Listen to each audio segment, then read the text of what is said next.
اعوذ باللہ من الشیطان الرجیم بسم اللہ الرحمن الرحیم الحمد للہ رب العالمین الحمد للہ کما هو اہلہ والصلاة والسلام علی اشرف الانبیاء والمرسلین خاتم النبیین ابی القاسم محمد وعلی اہل بیتہ الطیبین الطاہرین المعصومین اما بعد۔ سب سے پہلے آغا صاحب علامہ سید جواد نقوی حفظہ اللہ تعالیٰ کو شہر کوئٹہ میں اور باقی علماء کو ہم خوش آمدید کہتے ہیں۔ اس کے بعد دوستو، رسول اکرم صلی اللہ علیہ وآلہ وسلم کا ارشاد گرامی ہے، مثل المؤمنین فی تواعدہم و تراحمہم و تعاطفہم کمثل الجسد۔ رسول اکرم فرماتے ہیں کہ مومنین کی مثال جو ہے وہ ایک جسم واحد کی طرح ہے۔ جسم اس میں کوئی درد پیدا ہوتا ہے، اس میں کوئی تکلیف ہوتی ہے تو باقی اعضاء کو بھی تکلیف محسوس ہوتی ہے۔ یہ رسول اکرم صلی اللہ علیہ وسلم کا مشہور ارشاد گرامی ہے۔ تو عزیز محترم، اسی حقیقت کو سعدی شیرازی نے اس طرح اپنے آفاقی اور بین الاقوامی شعر میں اس طرح فارسی میں کہا ہے کہ بنی آدم اعضائے یک دیگرن کہ در آفرینش زیک گوہرن چو در داورت عضوی روزگار دیگر عضوہارا نماند قرار۔ انسانیت خصوصاً عزیزان محترم مومنین ایک جسم واحد کی طرح ہے، لہذا عزیزان محترم آج کل ہمارے جسموں کا حصہ فلسطین میں، ہمارے جسموں کا حصہ لبنان میں، وہ تکلیف میں ہیں، 1 سال سے تکلیف میں ہیں۔ عزیزان محترم، اس 1 سال کے اندر اسلام دشمنوں نے، غاصب اسرائیل نے امریکہ کی پشت پناہی میں، یورپ کی پشت پناہی میں اور بعض اسلامی ممالک کے تعاون سے ہمارے جسم کے ان اعضاء کو، ہمارے فلسطین بھائیوں کو، ہمارے لبنان بھائیوں کے 45,000 سے رسمی آفیشل جو تعداد ہے 45,000 کے قریب شہید کر دیا ہے۔ اکثریت ان میں خواتین اور بچے شامل ہیں۔ تو عزیزان محترم، سوال یہ پیدا ہوتا ہے، کیا جس طرح رسول اکرم نے فرمایا کہ مومنین ایک جسم واحد کی طرح ہے، سوال یہ ہے امت مسلمہ سے، سوال یہ ہے خصوصاً علماء کرام سے، کیا ہم اس درد کو واقعاً کما حقہ ہم محسوس کر رہے ہیں؟ ہم اس درد کو محسوس کر رہے ہیں؟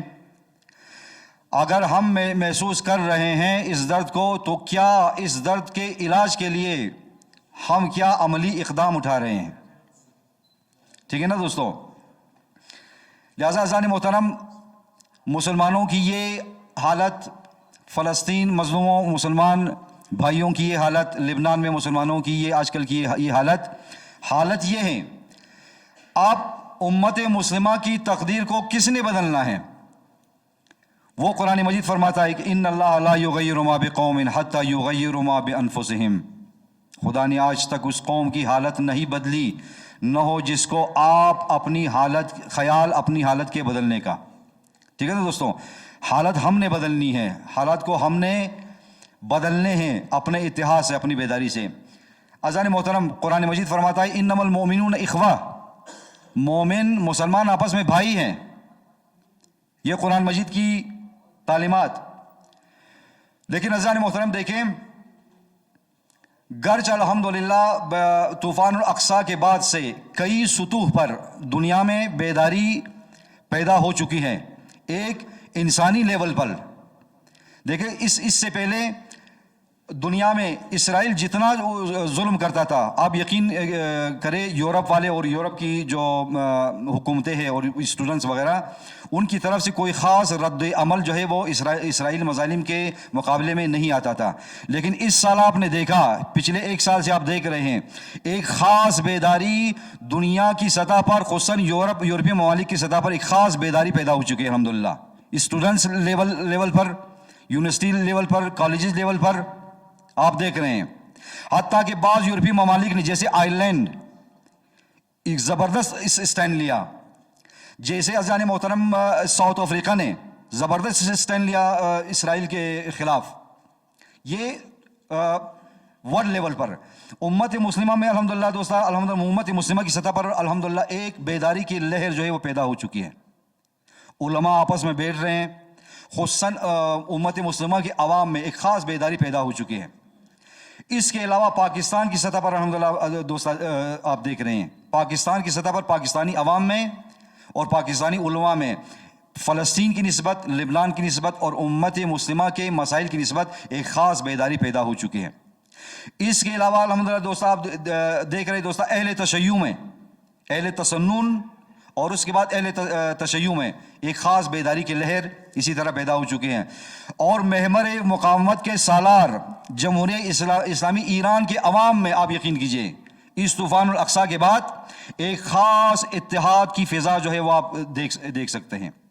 جتنے وہاں کی سیاسی پارٹیز ہیں، جتنے جو مختلف افکار کے لوگ ہیں، وہ اس مسئلے میں سب یکجا ہو چکے ہیں کہ ہم نے اسرائیل کے سامنے ہم نے اسٹینڈ لینا ہے اور اسرائیل کے سامنے ہم نے جو ہے وہ قیام کرنا ہے. تو عزیزان محترم، لیکن اس کے علاوہ پھر بھی کما حقہ جیسی بیداری ہم میں پیدا ہونی چاہیے تھی ویسی بیداری امت مسلمہ میں پیدا نہیں ہوئی ہے. عوام میں الحمدللہ قدر بہتر ہیں، امت مسلمہ کی عوام میں قدر بہتر ہیں، لیکن عزیزان محترم امت مسلمہ کے جو سربراہان ممالک میں آپ دیکھیں، متاسفانہ بعض اسلامی ممالک وہ نہ صرف اسرائیل کے مظالم کے سامنے جو وہ اسٹینڈ نہیں لے رہے، بلکہ بعض اوقات جو ہے وہ اسرائیل کے ساتھ ان کے تعاون، ان کے جو ہے تعلقات ہیں. ابھی ترکیہ جو ہے، ترکیہ کے تعلقات اسرائیل کے ساتھ $15 ارب جو ہے تعلقات ہیں. اسی طرح بعض ممالک اور اسی طرح. لہٰذا دوستاں بیداری کی ضرورت ہے. ہم علماء کا فرض ہے، بس میرا آخری جملہ، اب سچویشن یہ ہے بیداری کی لہر الحمدللہ دنیاوی سطح پر، ورلڈ لیول پر، امت مسلمہ کے لیول پر، پاکستانی لیول پر پیدا ہو چکی ہے. علماء کا کام یہ ہے عزیزان محترم، حدیث میں ہے اگر امت میں بدعت پیدا ہو، امت میں سستی پیدا ہو، امت میں جو ہے وہ کاہلی پیدا ہو، تو علماء پر فرض ہے کہ اپنا علم ظاہر کرے، ورنہ اگر اپنا علم ظاہر نہیں کیا تو اللہ تعالیٰ فرماتا ہے کہ ان علماء کی جگہ جو ہے وہ جہنم ہے. لہٰذا نکل کر خانقاہوں سے ادا کر رسم شبیری، ہمیں خانقاہوں سے نکلنا ہے اور انشاءاللہ رسم شبیری ہم نے ادا کرنا ہے، اس لیے کہ ہم نے جو ہے وہ امت کی تقدیر ہم نے جو ہے وہ ہم ہی نے بدلنا ہے، امت نے بدلنا ہے. بر محمد وآل محمد صلوات.